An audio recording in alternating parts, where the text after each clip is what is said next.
Well, it's that time of the week again where I attempt to predict how I think these Premier League fixtures are going to go for the upcoming game week, which is game week 37.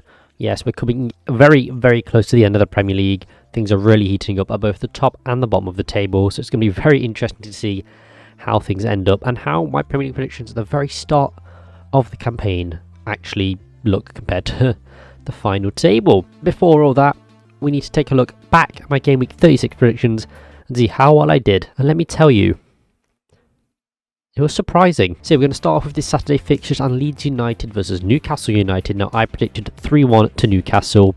It's actually a 2-2 draw.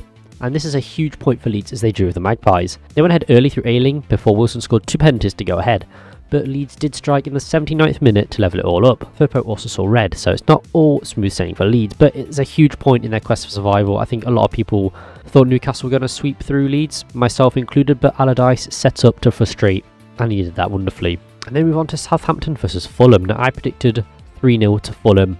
It was actually just 2-0, and this was the match that saw Southampton get relegated as Vinicius and Mitrovic struck to sink the Saints. Mitrovic did score on his return after coming off the bench to firmly secure the points for the Cottagers, and it consigned Southampton to the Championship next season. But I think we all saw that coming. Then move on to Chelsea versus Nottingham Forest. Now I predicted a 1-1 draw. It was actually 2-2, and this was a huge point for Forest as they came back from behind to share the points in London. The Reds did go ahead through Awoniyi before Sterling scored a brace to go ahead. But Awoniyi was there yet again to level things up and ultimately split the points. But a huge result for the Reds.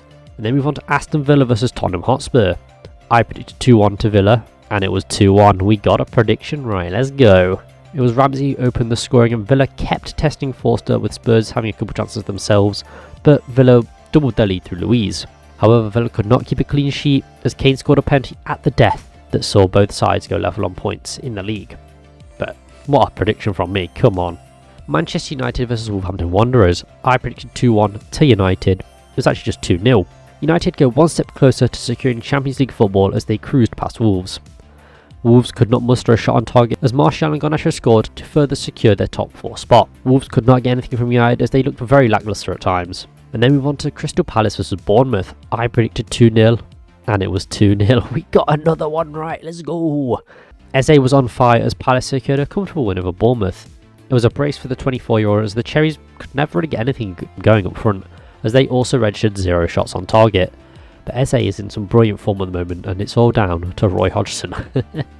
Then move on to the Sunday fixtures and Everton versus Manchester City. I predicted 3-0 and it was 3-0 and it's another one right for the gang. Let's go. Man City did some minor squad rotation as they comfortably beat Everton. It was Gundogan again as he scored another brace. God damn. City wrapped up early into the second half to make it their 11th successive league win, and they look very good for the title. Then move on to Brentford versus West Ham United. I predicted 2-1, but it was 2-0, so we couldn't get another prediction right. But the Bees did beat their London rivals fairly soundly. It was 2 first half goals from Mbeumo and Wissa that ultimately sealed the points for the Bees. Ings did have a goal ruled out for offside, which would have meant we got another prediction correct, and that potentially could have changed the outcome of this game, but ultimately Brentford were the better side and did deserve the win in my opinion. And then we move on to Arsenal versus Brighton & Hove Albion. I predicted 3-2 to Arsenal. It was actually just 3-0, and it was a huge upset as it looks like Arsenal have well and truly let the title slip from their grasp. Brighton put that embarrassing loss to Everton behind them with a very solid performance against the Gunners. It was 3 second half goals that saw Brighton claim all 3 points as they took apart the London side, in London no less. What a result for Brighton though, and yeah, I think Arsenal have bottled it well and truly. Then we move on to the Monday night fixture of Leicester City versus Liverpool. I predicted 3-1 to Liverpool. It was actually just 3-0. And Liverpool were dominant throughout as Curtis Jones scored a brace. Curtis fucking Jones. Trent put things well out of Leicester's reach when he fired in a very beautiful free kick. Leicester never really looked at the races and their players honestly look like they've given up. I think the fans are turning on Maddison as well, which, fair enough. And then move on to the Thursday fixture of Newcastle United versus Brighton & Hove Albion. And this match has not been played by the time I'm recording this video, but due to time constraints and life events, there's no chance I'd be able to get this video out on time by the time this match is played. So I predicted 2-1. This was the actual result, and wow, who could have expected that? We may have got another prediction right, but I don't know. So those will be my game week 36 predictions. All in all, it was a very solid showing for me. I'm surprised I got so many results right, to be honest, but they all just kind of fell into place for me, so I'll take that. We get into the real crux of this video, the game week 37 Premier League predictions, the penultimate game week in the Premier League. So let's see what I think is going to happen. Okay, so we're going to start with the Saturday fixtures and Tottenham Hotspur versus Brentford. It's another London derby for Brentford as they travel to the Tottenham Hotspur Stadium. Spurs will be looking to keep fighting for Europe as their recent form has seen them slip from their previously held Europa League spot. In their last 5 matches, Spurs have only won 1 and lost 3 of those. That's not really the form you'd expect for a side challenging for Europe now, is it? Brentford have had another solid season and are currently much better form than Tottenham, winning 3 of their last 5. And I honestly would not be surprised if we saw Brentford finish higher than Spurs this season. I'm going to say 2-1 to Brentford. I do think Brentford will beat Spurs in their own stadium. Like I said, Spurs' form has not been great, especially coming into that tail end of the season. It's possibly cost them a European spot. Brentford have been playing some good football this season and have shown that they have the quality to beat those bigger, more expensive sides. It honestly looks like Harry Kane is the only player playing for Spurs, and I don't doubt he'll score here, but Brentford will make it hard for Tottenham and dwindle their chances of European football next season. Yes, a lot of Spurs players look like they've given up, like they don't care, and honestly, why should they if they're going to be gone in the summer? So yeah, it's not looking good for Spurs. They might drop out of mid-table. Who knows? It might not be that big of a drop. I don't know if they physically can drop that far at this point in the season, but Brentford may just creep past them. It'll be very interesting to see. Then move on to Liverpool vs Aston Villa. Now this is another huge match for both sides as they both have European dreams. Liverpool are currently challenging for a Champions League spot with just a point separating them and 4th placed Manchester United. Liverpool have seen a huge uptick in form, currently on a 7-game winning run, and that doesn't look like stopping anytime soon. Aston Villa on the other hand have not been in such good form, only winning 2 of their last 5 and losing 2 as well. The Birmingham side is coming off the back of their home win against Spurs though, who they managed to keep quiet for the most part, with Kane scoring the death. Liverpool have been playing some of their best football this season and are carrying some brilliant momentum into this clash. Villa do find themselves level with Spurs and have the potential to leapfrog them should they be able to claim a result here. Both teams are truly in the European mixer, but I'm going to say 3-1 to Liverpool. I think we'll see Liverpool deal with Villa fairly easily. They're a very potent attacking side and will no doubt cause Villa a lot of problems. Villa do have attacking threat, but I don't think they'll be that effective against Liverpool. I mean, I can see them scoring a goal, but other than that, I don't really see Liverpool being too troubled by them. Liverpool have found themselves in some good form, as many of the injured players have returned, and that has seen a massive uptick in their form. Salah has been in some good scoring form recently as well, and will definitely cause Villa some problems, as long as it's not from the spot. And then move on to Wolverhampton Wanderers versus Everton. Now this is a huge match for the Merseyside team as they travel to the West Midlands to keep their bid for Premier League survival going strong. Wolves do find themselves 9 points clear of the relegation zone and are pretty much confirmed safe, so we're looking to end the season on a high. Everton are in desperate need of points, but the confident boost from a win would also do wonders for their final clash. The Toffees do find themselves just a point above the relegation zone with only 1 win in their last 5, so it's not looking too great, but it was a very impressive win. Wolves' form has been slightly better than their opponents with 2 wins in their last 5, so neither side are in the best form at the moment. I'm going to say 1-0 to Wolves. I think it'll be a very close clash. Neither side are playing some brilliant football at the moment, but Wolves have been a very decent side at home, and I reckon they'll have it in them to beat the Toffees. Despite Everton's brilliant display from Brighton, they couldn't carry that into their clash against City. While we could see another Everton masterclass, I do highly doubt that. Like I've said, Wolves do look fairly decent at home, and I think they have enough to see off Everton at the Molineux, though we did think Brighton would clear out Everton, and we saw what happened, so I think we just have to wait and see for this one, but I do see Wolves taking all 3 points. And then move on to Bournemouth versus Manchester United. Now the Cherries host Manchester United as the visitors continue their quest for Champions League football. Manchester United currently find themselves in 4th place, with their form not being the best in those recent matches. Bournemouth have defied most people's expectations by securing another season in the Premier League, and their social media admins had a field day. You know, fair play to them though. I pretty much put them down for relegation too, and you know what? They've played well, and fair play. They deserve it, to be honest. They've played some brilliant football this season and currently found themselves 8 points clear of the relegation zone. Both sides have won 2 in their last 5, but Bournemouth have lost 3, whereas United have only lost 2, so form-wise, they're fairly evenly matched. I'm going to say 2-1 to United. I do think United will beat Bournemouth at the Vitality, but it'll be a very tough clash for the Red Devils. The Cherries have performed well at home and have played out some great results in what can be considered a very successful Premier League campaign for Bournemouth. There's every chance of an upset here, and I can see Bournemouth wanting to end the season on a high with their last home match, but Manchester United are just a much stronger side who are looking to stay in their Champions League spot and will be giving everything they can to ensure that happens. Not sure what's going to happen with Rashford. He might be out for the rest of the season. I'm not too sure. I don't really keep on Manchester United injury news, to be fair, but it's not looking good for him. He missed the clash last week, so we'll have to see if he's in this one or not. But United have shown they can deal with it without him, so we'll have to see. And then we move on to Fulham versus Crystal Palace, and it's another London derby as the Cottagers host Crystal Palace. Neither team really has anything to fight for competition-wise, at least. Fulham find themselves in 10th and have also successfully avoided relegation after playing some great football this season. Crystal Palace have also avoided relegation, but they were never really threatened by it, even when their goals dried up. There was some speculation that they could drop into it, but they managed to get enough points to avoid that happening. Mitrovic is back for the home side after making an appearance off the bench against the Saints, even scoring on his return, so he's not been rusty with his 8 games off. Palace are also coming off the back of a win as well, with them comfortably beating Bournemouth at home. Palace have won 2 of their last 5, with them also losing 2 of those matches, whereas Fulham also won twice in their last 5 but have lost the other 3. So again, these are 2 sides in very similar form at the moment, and although the momentum is in Fulham's favour as they've won successive league matches, it's still going to be a very tight clash for both sides. However, I am saying that Fulham will win 2-1. I think the Cottagers will take this one. Mitrovic returning will be good for them, as while they didn't really struggle to score without him, he is their top goal scorer for a reason. Palace will make it tough for Fulham though, as they do have many goal scorers, but will be without Zaha, who came back off injury and then got injured again. But he is their second top scorer, so it'll be quite a miss for them, I think. But with players like Eze and Elise fit, and coming in some brilliant form, will definitely be able to cause problems for Fulham. I can see Fulham being able to exploit Palace's more leaky defence though, and sealing those 3 points. Not really important for either side, but they both want to win for sure. And the final Saturday clash as we look at Nottingham Forest versus Arsenal. Now this is a big match for both sides, as Nottingham Forest is still looking for more points to confirm their Premier League survival, while Arsenal are still looking to challenge Man City for the title, but that's not looking too good. This is a huge match for Forest as they currently sit just 3 points clear of the relegation zone. As I mentioned, Arsenal looked dejected after they fell to Brighton at home, so it's going to be very interesting to see how they travel to the City ground. Forest have been in some decent form coming into the tail end of the season, winning 2 of their last 5 matches. In fact, both teams have the same form over their last 5 matches. Taiwo Awoniyi is in some great form after returning from injury, scoring successive braces against Chelsea and Southampton, and it will be very interesting to see if he could continue that great goal scoring form. I honestly wouldn't put it past him, he's a brilliant striker. Arsenal could not break down Brighton in their previous clash, and it will be very interesting to see how they react in Nottingham. I'm going to say 1-0 to Forest. I can see Forest grabbing a result here. It will be a very tough game, there's no doubt about that. I can't see it being a high scoring one at all with the things that are on the line for both sides.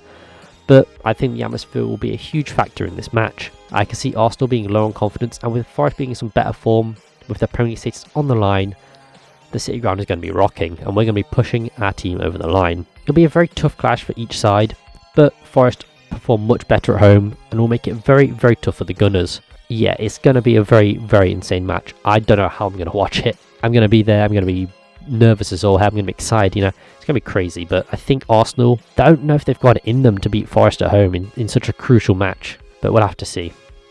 Come on, Forest. Then move on to the Sunday fixtures and West Ham United versus Leeds United. It's a huge match for Leeds as they're also in desperate need for points as they currently find themselves in the relegation zone, but that's only by a point.